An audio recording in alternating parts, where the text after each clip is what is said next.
Welcome, everyone, to episode 12 of Zach's Art-Ful podcast. I'm, of course, your host, Zach Cobb. Hope you guys are having an amazing day. We have a great show for you guys, so kick back, relax, and enjoy the ride.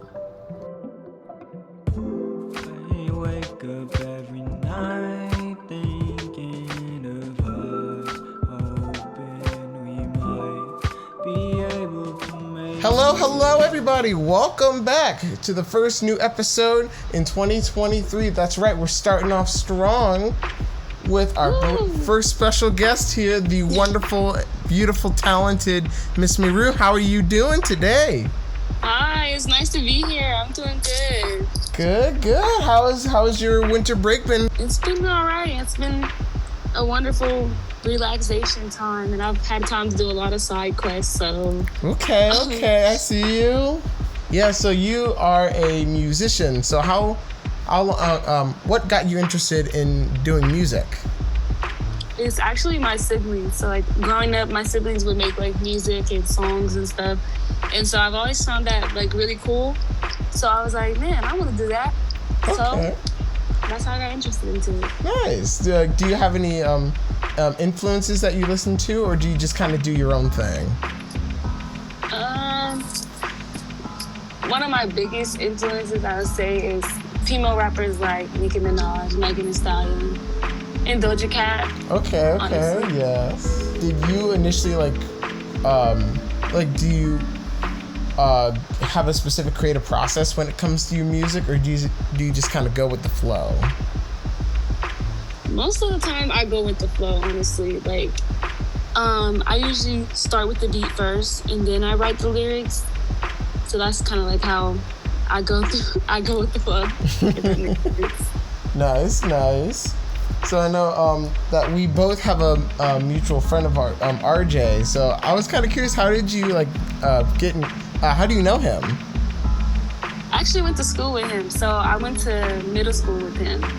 And at first we weren't good friends. Like, until 6th grade, we were actually like beefing. Oh, for real? Yeah. Oh, that's crazy. But, we got closer throughout middle school, and especially after high school, that's when we really got close. So we've been friends for a while. Okay. I met him at all boys summer camp a few summers ago, and yeah, kind of similar. Like, we didn't really talk a whole bunch during that time, but it was later on when we started talking about stuff on the bus ride there, and we talked about music and stuff, and we just gotten back in contact with each other and talking about doing more music stuff together. So shout out to RJ, set this music thing up and introducing us to each other. So yeah, that is super awesome. What would you say is the biggest challenge for you as a creative? The biggest challenge is school and having time to actually create, because when I do different types of content like YouTube or music or painting, whatever that sparks my creativity, a lot of times it's within my free time, limited amount of free time. So I feel like school kind of holds me back from, being creative and having the time to actually be creative. Do what you want to do. And fully express right. yourself. Yeah. I feel that. It kind of feels very controlling of your time. Yeah. So what it kind of going back to the music thing, do you feel what would you see is your biggest competitor when it comes to your creative process? My biggest competitor? You mean enemy-wise? Yeah. I don't know. You got some enemies out here in this music game trying to. Yeah. I guess time. Kind of going back to the thing about school and stuff. It's my biggest competitor is things that I have to do versus things I want to do. You know what I mean? I feel like I have to go to school. That's something I have to do. I have to graduate. But at the same time, music is something I want to do. I get you. Yeah. For me, during college it's very hard to like find time for myself because you're so busy with like doing homework and then catching up with notes and all that stuff. So there's not really a lot of time to like fully like commit to something that like you're very passionate about, because life just loves interrupting you in the most convenient way possible. Yeah. So now that you you and your friends are starting a pop group, so do you want to talk about that? Yes. So we are trying to start a pop group. I actually joined I did audition and I joined the group back in, I believe May or June of last year. And so this whole time, like, we've just been working on music, trying to find producers, trying to find like videographers, things like that, because we're working towards our debut song and our debut music video. Ooh, okay. So like, who was the one that initially came up with the idea for the group? So it's actually one of the members. His name is Milk. Like, it's kind of like, you know, the artist Pink, right? How she has like the exclamation mark. Yeah. That's kind of how his name is spelled. Like, it's like M exclamation mark LK. Yeah. Okay. So this was originally like, you know, his idea, and he's the one who, you know, put the group together and kind of hosted the group together, because he's more like a leader and more like the glue of the group. So he's the one making sure things go the way it's supposed to and stuff like that. So it was initially all his idea. Ooh, that's awesome. So do you kind of like get to like does the group get to contribute with ideas for the for like song ideas, or is it mainly goes to come from Milk? We all get to like contribute our own opinions and our own ideas and stuff. And like me personally, I think I've written 4 or 5 songs for the group. So like we all contribute in our own way. So like I contribute through songwriting or like lyric rearranging, and another member, her name is Psyche, and she she contributes to more like creating dances and stuff like that. So, you know, we all add like our little 2 cents into contributing. What would you say is like your favorite part of the group, being in this group so far? Definitely meeting new people, because most of us are from out of the state. So like it's only 2 members that are actually in Columbus, Ohio, which is me and Milk, and then the other members are from different states. So I think that the best part about it is just connecting with people regardless of like boundaries of states and stuff. And you know, we all have a simple thing in common, which is music. And that's like the biggest thing for me, is finding something in common with people you normally wouldn't talk to, because we all live in different states. Right. It's like, it's just really cool to kind of learn from other people's experiences and kind of adapt that into your own thing as well. Yeah, so speaking of your YouTube, you know, when did that start coming out? Is that kind of more like a side thing to help promote your music, or is it just something that you wanted to use as another creative outlet? It's definitely just another creative outlet. Like, growing up in the 2000s where YouTube, you know, hit like a big boom, I've always wanted to be like a YouTuber and stuff. Yeah. So, I don't know, I feel like in a way I'm like becoming my inner child, just having a YouTube channel. No, I feel that. I always wanted to be a YouTuber when I was little.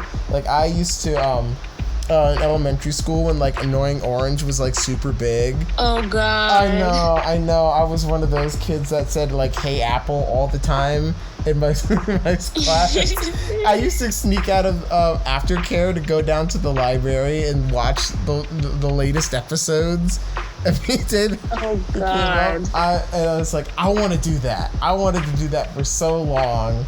I don't do it as much anymore. I just kind of do it as a side thing, but yeah, I those times are it's crazy. The shame. I feel so ashamed that as you should. You know, I will admit fault for liking Annoying Orange, but you know, can you blame me? You know? Yes, I blame you. Not gonna lie though, I used to be obsessed with Uncle Grandpa, like the show on Cartoon Network. Oh my.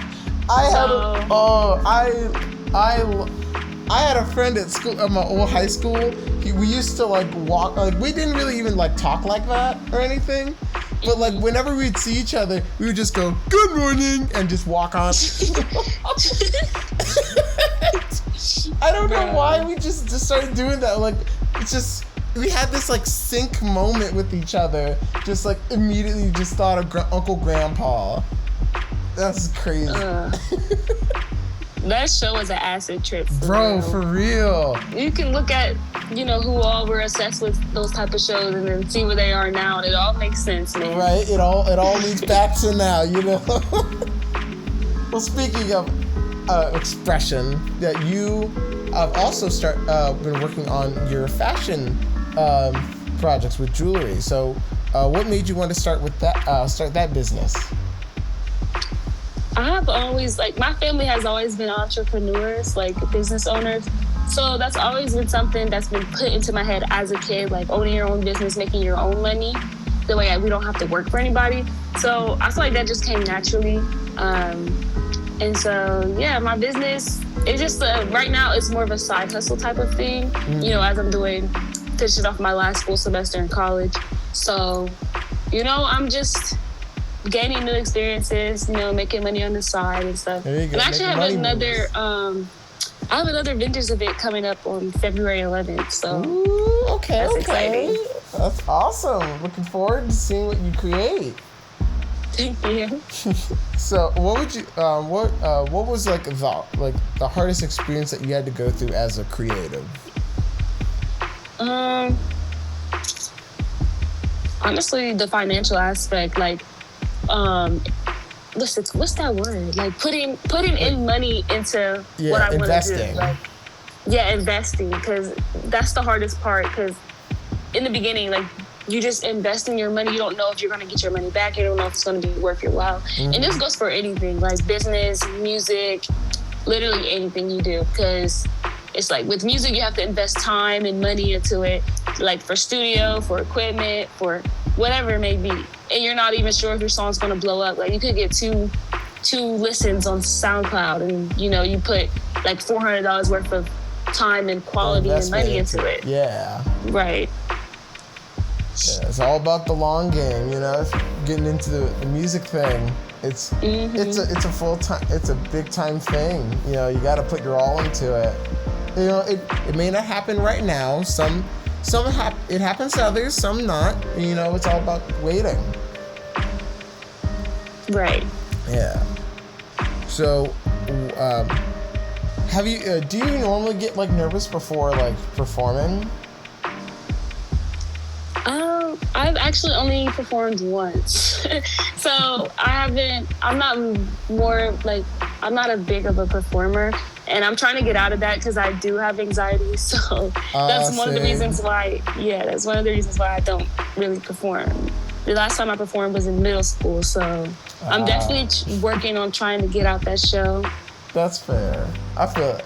I was a theater kid, so I was always terrified of performing on stage, so I just kind of had to go into this mindset of pretending to be somebody else when I'm playing a character. So that made it easier to get over the fact that I'm performing in front of just random people that I don't, half I see in my classrooms, and then half the time I have no idea who it is. Right.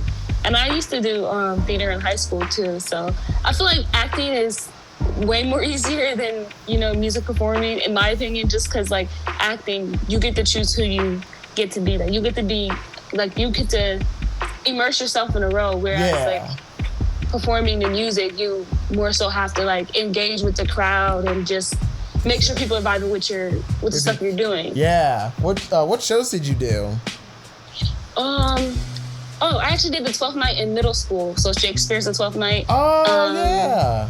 And then in high school, I did this one called, I don't know. But it was a small play written by somebody, and it was about an air conditioner falling on somebody, and then them trying to cover up the murder of it. It was so weird. Oh, that is weird. It was very weird, but And I got to play like the dude who got smacked by the air conditioner. Oh no!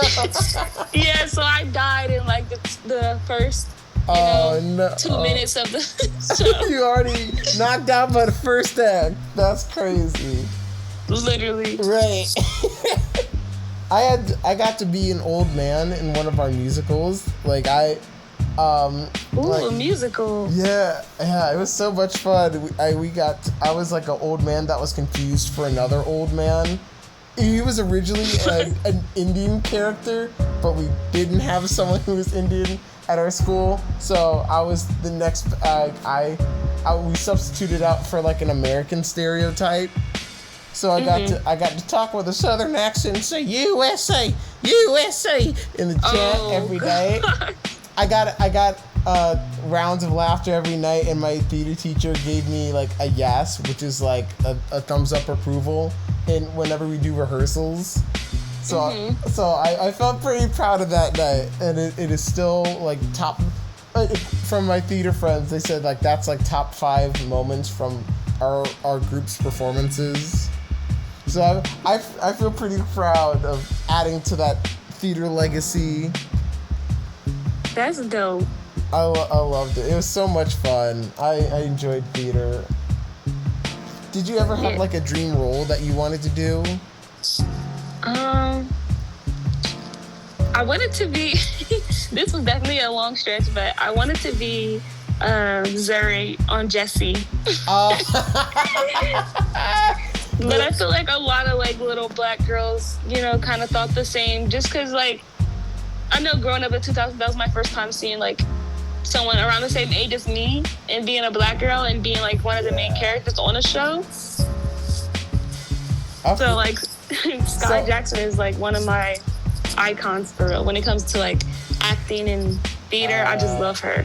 Oh, for sure. I love that. I used to watch Jessie back in the day, and like Cameron Boyce's character was like the coolest character ever. Like I loved watching him, like just him try to be all hip and cool, but like this is kind of a facade thing. Right. Like I loved having characters with layers and kind of stuff like that. But Donald Glover for sure was like my biggest idol growing up, and just him being able to like outwardly express himself, just doing his own thing, not caring what anyone really thinks, and just doing the things that he wants to do. Like I love that. I aspire to do stuff like that. I think that's super awesome. It is, and the fact that he like chooses when he wants to do music and then decides not to, and then chooses when he wants to act and stuff. He's an all-rounder for real. Oh, for sure, absolute mad talent. Mm-hmm. So you brought up a really cool point about representation. So how do you feel like representation is right now when it comes to like the entertainment industry? Do you feel like there's not enough representation? Do you feel like there needs to be more changes? I feel like there's never enough representation. Just because like, you could add like a black person in a show or like a Latino person in the show, but that doesn't represent all of them. You know what I mean? Mm-hmm. And it doesn't represent like the spectrum of like personalities and genders and all types of stuff. Because it's like, you could have representation, but is it good representation? Because in a lot of shows, like I know like a lot of like early 2000s and 90s movies, most of the black characters were like thugs or, gangsters, or like they were like baby mamas, and like it was a harmful stereotype for black people. And a lot of people consider that representation, but it's not a positive representation. It's a stereotype. Right. And when other people like not from these cultures see that, they end up thinking that all black people are like that, and that's not true. So like I had recently seen this YouTube video about this girl talking about quirky black girls in media, and I thought that was really cool because it's like she pointed out the fact that there's like rarely representations for those type of girls, because you have girls like the black girls, with the nice lace front and the long nails and the lashes, the baddies, and we love them. Yes, like, good for them. Good. But there's rarely representation of the girls who like don't fit that type of standard. You know what I mean? Like, we want to see girls with glasses, girls with acne, girls with braces and stuff. Like me, like I didn't have glasses, but I had braces and acne. Like, I could not pick a struggle. There's too many to list on, you know? Yes. So I feel like it's important to take into consideration all types of representation. Exactly. Like, especially when people are like casting people for different roles. Like, a lot of times, like with the Zendaya situation, with certain roles of her being chosen for them despite it being written for Black, like darker skinned women.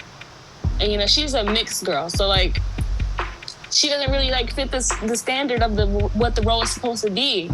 So when they cast her instead of like a dark skinned girl, it's just like, you missed the chance to have a nice representation, if you get what I mean. Yeah, I remember that when she was originally casted to play Aaliyah in the biopic.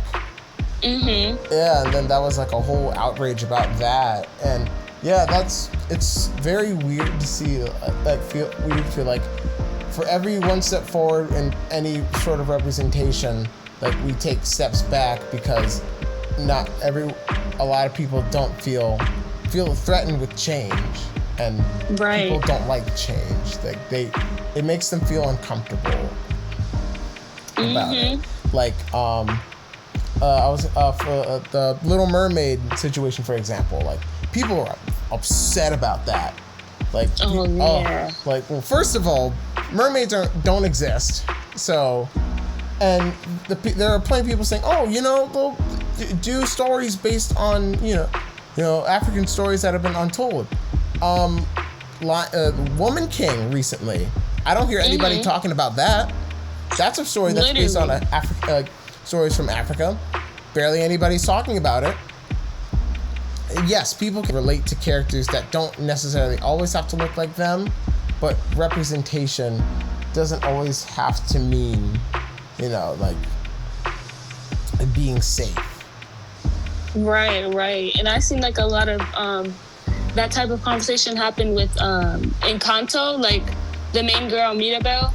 Like, I noticed a lot of people can relate to her, not because of because she's Latina, like, of course that, but more so like her personality type. Like, it was rare to see like a Disney character that had like a quirky, awkward, you know, goofy type of personality. And the main thing about her that like drew a lot of people towards her is the fact that she stood out from her family. Like, she didn't have like a superpower or anything like that. Like, she didn't have magic. She was just herself. Right. Yeah, and I feel like that's a message a lot of people can relate to. Like, you don't need to be special. You don't need to have magic or powers in order for people to like you. Like, you can just be yourself. You are very outspoken person that identifies as pan. So I was very curious about how that you discovered that aspect of yourself. Man, it took a while. Well, I won't say it took a while for me to like accept myself, and more so like just to come out. But I can't make this up. I literally realized it when I was 12. Like, I know like that's like the golden age for a lot of people in the LGBT community. Like, when they be like, oh yeah, I was 12 when I was gay. Like, no, I was gay when I was 12. But, you know. Yeah. But for me, it was definitely one of those things, because like I've always been obsessed with reading and with books, and in the time of like internet started getting popular and stuff, I started reading books on this website called fanfiction.net, and then like Archive of Our Own and Wattpad. You know, I was a fanfic reader. I'm not even gonna lie. Like, I'm mad. Yes, fanfiction like was my escape. And so when reading like these type of books, like I came in contact with like different characters and like of different races, different backgrounds, and specifically like different sexualities. And I don't know, I just could relate to this one character. I don't remember their name. I really don't even remember the book. But this one character, you know, they were expressing how like they were confused with the fact that they like boys and girls and whoever, like, you know what I mean? Like, it doesn't matter. Like, they more so fell in love with personality regardless of looks or gender. Yeah. And I just felt like I could relate to that. So like at the wee little age of 12, I was like, damn, that's me right there. Yeah. So I felt that. yeah, but what really like put the icing on the cake, bro, is around my birthday. Like it might have been my 13th birthday. My older sister bought like this cookie cake, and it literally had the colors of the pan flag. I don't know if it was a coincidence because my birthday does fall in Pride Month. My birthday is June 23rd, so that is Pride Month. But I don't know. It was literally the pan flag colors, and I was like, "This is the sign from God." I was like, "That's a blessing right there." Yeah, but of course I didn't say anything. But the more I remember at that time just being fully accepting of it, and at the time my family was still Christian. We were all still very Christian, and I was just like, I don't care. Like I feel like this is right in my soul.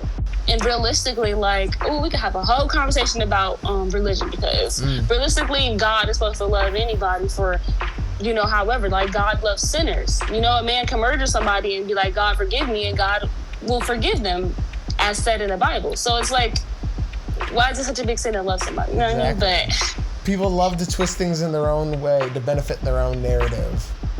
Literally. I feel like my family doesn't really know. I mean, I literally have the flag in my room and they all see it, but I think they just think it's just a pretty flag. It's like, dude, there's more to that storyline. Yeah, literally, because when I came out to my mom, I came out on text because I was scared to confront her or whatever. And that's the only person I officially came out to, but I guess my siblings just kind of was like, oh, okay, and went with it. But I told her that I was bi because I know she would not be able to understand pan. She would not understand it. Yeah, I had a crush on this trans boy, and it was weird because I literally had one small conversation with them, and I don't know why, but I just kept thinking about them. And I was just like, damn, I don't know, it's just something about them. So they caught me catching feelings. Yeah, it was so sudden and out of nowhere, but it never went anywhere. I was too scared to confront them or anything. And then they did end up having a partner, which I didn't even know. And I was just like, damn, well. Yeah. Well, there goes my shot. Right, but I don't know. My type is so weird. I don't know. Because when it comes to trans men, I don't know why, but I always tend to get attracted to white trans men. I don't know what it is, bro. That's me, bro, my type.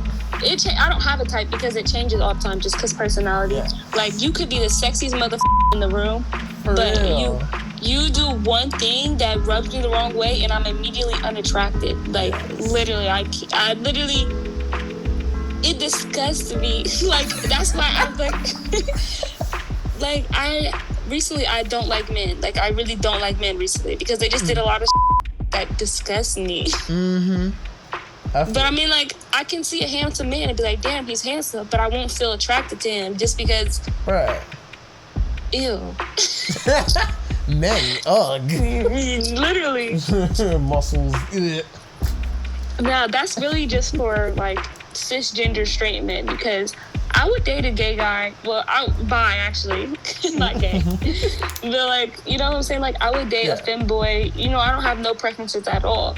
But straight men, I don't know, something about it I don't like. I feel like last year I was the best year when it came to music. So what would you say has been in your rotation last year? This is really back to the thing that I put on your story about Rina. I don't know how to pronounce her last name. Sawayama. Oh yeah, Rina Sawayama. Yeah. But her song XS has been played repeatedly. She was one of my top 3 on Spotify rap. So. Ooh, okay. But I don't know if that came out last year or not. No, I believe it came out this year. I could be absolutely wrong, but I believe it came out this year. Okay. You mean last year? Yeah, it might be last year. There's so much music that came out this year. You mean last year. We're in 2023. That's right, dadgummit. I'm so confused. So much music stuff going on, and it's hard to keep track of what year is which year. Literally. No, it's so much. I haven't listened to the new SZA album yet, but I heard it's really good. I don't really listen to a lot of R&B. Like, that shocks a lot of people, but I don't. But I did listen to a few songs in that, and, you know, she did good. Like, she did her thing, you know? Mm-hmm. I appreciate. Yes, I loved Good Days when that single came out. I loved the backing harmonies and the smooth production on that. It sounded so pretty. I love smooth.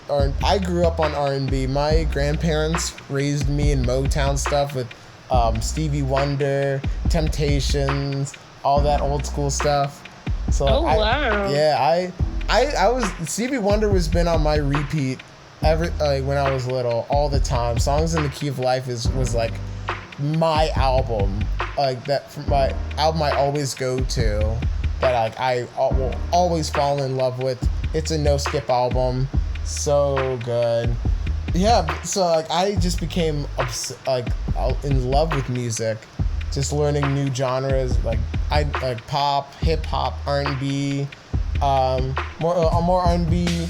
I'll occasionally dip into country every now and then, but like it's not like my go-to thing. I used to love Lady Antebellum and Casey Musgraves are like two that I really, really love. Casey Musgraves' first album, it's so good. It's phenomenal. I highly recommend her. I recommend her to anyone who's like kind of skeptic about going into country. Her stuff is really good. Okay, I'll trust you. It's so I'm good. more of like a Carrie Underwood type of person. I don't know if Carrie Underwood is considered country because she has a lot of pop songs too. She is. She is absolute country royalty over there. The only song of hers I know was it was a song about like scratching up her ex-partner's car up with her keys. That's the only one I have not a single clue what that song's name is called, so don't even bother asking me what it's called because I have no clue. I was about to say I don't know what it's called either. So. But yeah, like my top 5 albums of this year was The Forever Story by J.I.D., Melt My Eyes, See My Future by Denzel Curry, Cheat Codes by Black Thought and Danger Mouse. That was Preacher's Daughter. I forgot the name of the singer. That was a really good album. And then Mr. Morale and the Big Steppers by Kendrick. Yes. Bro, I was listening to the Kendrick album at my job, and when it came to the last few songs, it had me crying at work. Just putting stuff on the show, and I was just bawling my eyes out in the corner. Like it was such a good album. I absolutely love. Now, I don't think it's perfect. I don't think he really needed to have Kodak Black on the album. Mm-hmm. There's a song on the album that references R. Kelly, but notice that they don't bring R. Kelly onto the song. And it's weird, a lot of rappers now are kind of like, yeah, I see a lot of myself in Kodak. You know, I wanna help boost him. I wanna encourage the young lad. You know, I don't know. Well, aside from him being an actual scumbag, I just never got into his music. He always sounds like the human version of a cicada. Whatever trap beat he's on is My friend made me listen to one of his albums in a study hall, and I've never given him. I've been the curator of our playlist ever since then. Bro made me listen to Patty Cake in study hall. Bro, what I heard this man say, I'm flyer than a plane in classroom. I nearly walked out the class. Like, how dare you, sir, insult my eardrums? Nah, that ain't it. I will say though, I like Patty Cake. I more so like it because of the beat. The beat is just really nice. It's a nice little beat. Literally. It's a cool beat. The beats are more interesting than him on this album. Bro, No, for real. You saying he sound like a cicada? That is hilarious. bro, he sounds like a cicada. I have no idea what he's talking about. I will give him credit. His verse on that Kendrick song, it was good. But it's still Kodak Black. So I don't know how to feel about it. I'm very conflicted about it. There was a track on Auntie Diaries where he talks about his aunt transitioning to as from male to female, and he does use slurs in there, but it's more so using the perspective of how he used to talk back then because they didn't know any better. Me personally, I can't express it from a transgender's point of view of stuff like that. But I definitely don't feel like that. I understand why he did it. I definitely think there could have been other ways to use it. Other words that could have been used. Like, I understand why it was used, but I think there could have been another way to illustrate that point more. If that makes sense.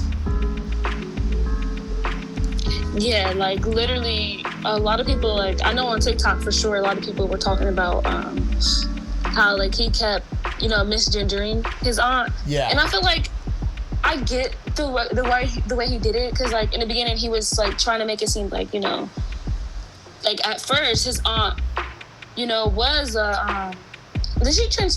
It was male to female or female to male? Male to female. Male to female. So like I guess in the beginning he was using it like the term like he, him as like a term to like show that that's what his aunt was, and then gradually transitioning. The thing is, like at the end of the song or like in the middle of the song, when he realizes that his aunt is transgender, he still is calling her him and he. So like that's the problem a lot of people on TikTok and stuff have. Yeah, I feel like he's pretty. It could have been executed better, but yeah, I appreciate the attempt of it. Right. But there definitely could have been a better way to execute that viewpoint. I know this is gonna be ironically speaking, but I think Macklemore actually, I felt like he had the better LGBTQ rap song that literally talked about issues, and it's great that he had the one that won the Grammy Award over Good Kid, Mad City with that album. People were pissed. Yo, yes, I remember. I was upset too. Like when I was later getting into hip hop and I found out about this, I'm like, really? Macklemore over Kendrick Lamar. Thrift Shop versus Sing About Me, I'm Dying of Thirst. Gee, which one is going to win? No, literally, yeah. And I feel like people were pissed, rightfully so. But he did do better at like explaining like the more so like the LGBT story. Whereas, I mean, it's obviously different because that song came out in around like what, 2013? 2013. Yeah, this was around when the bill was legislated. So I definitely felt like it was a lot safer talk to. Like at least Macklemore does drop a slur in there as well, but like it's not the central focus point of what the song's talking about.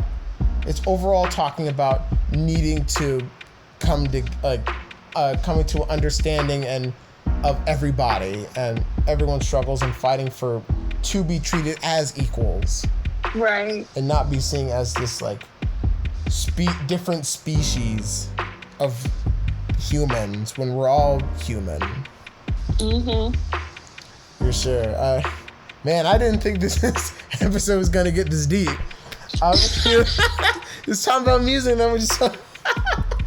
I mean, that's how music is, though. Like music, one of my biggest inspirations, and one of my biggest one of the people I'm really obsessed with musically wise is BTS, like the K-pop group BTS. But like their message, one of the main messages they preach is that music transcends language boundaries and all types of boundaries, and I feel that in my heart. Like yes. I feel that is 100% true. Like you don't have to speak the same language to speak music. You know what I mean? Like music can connect people. Like Absolutely. Beethoven people in Japan were listening to Beethoven music and stuff, and probably never even went to America or wherever the Beethoven's from. You know what I mean? Like, I don't know history. But the point I'm trying to make is that, like, you don't need to speak the same language to, understand music, and you don't have to, like, be the same. Like, you don't have to be a carbon copy of the same type of music and the same type of person in order to enjoy it. Like, music is for everyone to enjoy. That's why there's so many genres and so many artists and so many songs. Exactly. Yes. No, it's just so, all a matter of, like, understanding different perspectives on things and how people express themselves through music, and literally how that can influence the next generation and the next generation. It's all a big connection within each other. Mm-hmm. And I think that's what makes not only music, but art in general just an awesome outlet of creativity to just express yourself without both using words and and you doing it, physical performances. Right, because music doesn't change at all. Like, it's like an ocean. Like, an ocean doesn't change. Like, it's the same ocean like our ancestors have been in decades ago, years ago. Like, water is constantly just being put back in. It may be changed, like it may be evaporated and turned to rain. It may be added chemicals in order to be drinkable, like that. Right, but right. it's still the same. Like, music is still the same. Like, it inspires people. It, it's a creative outlet for a lot of people. But at the same time, it's, still music. Exactly. I don't know if that was a good analogy. No, I feel it. I like that. That's a good one. Actually, a really interesting one. Because, like, it just flows naturally, Yeah. Creative progression just. I know BTS fans are gonna be waiting a long time before they drop the new album as soon as they get out the service. Literally. I'm sad, but I'm so glad I got to see him in concert before then. I had a feeling in the beginning of 2022, I had a feeling that this was going to be their last concert, so I did everything I could to go to their concert. I'm so glad that I did. Got to celebrate them while you can see them. Literally, because now I'm sad. They won't be together until probably about 2025. Well, you can still listen to their albums on streaming services. It's still there. It's not going anywhere. Yeah, I guess. If you want to think of it that way. Thank you so much for being on here. This has been a really fun conversation about music. Thank you for having me. For sure. Yeah, I love talking about music. Oh, absolutely. I just love talking about music with other creative minds. So let everyone know where they can find you in your socials. I plan on releasing music sometime in the spring, so stay tuned for that. You can find me on my Instagram at Coco_frappe with the I at the end. As for YouTube, I try to release YouTube videos once a week. So you can find me, just search up Mirue, Mirue, Mirue, and my videos should pop up. I guess stay tuned. I'm also doing a vendors event February 11th. So you can follow me either on my Instagram or my business Instagram, which is Rue Sherelle, RUESHERELLE. That's actually my middle name, Sherelle. So yeah, stay tuned, I guess. This is awkward. No, it's fine. You gotta promote yourself. You gotta get that grind going. Yeah, I guess. I'm fine if you say so. Well, thank you so much for being on here. I absolutely appreciate you, and I hopefully look forward to doing more creative stuff with you. Definitely. I promise, bro. I'm gonna try to work with you on those songs. I've been losing track of time, but I got you. No problem. My laptop right now. No problem. Take your time. I know we gotta do what we gotta do out here. So thank you all for listening to this episode. I hope you all have a wonderful rest of your month. And hopefully I'll see you next time on Zach's Art-Ful Podcast. I'm your host, Zach Cobb. Live, laugh, love. Take care. And stay comfy as much as you can, because school is going to be cold.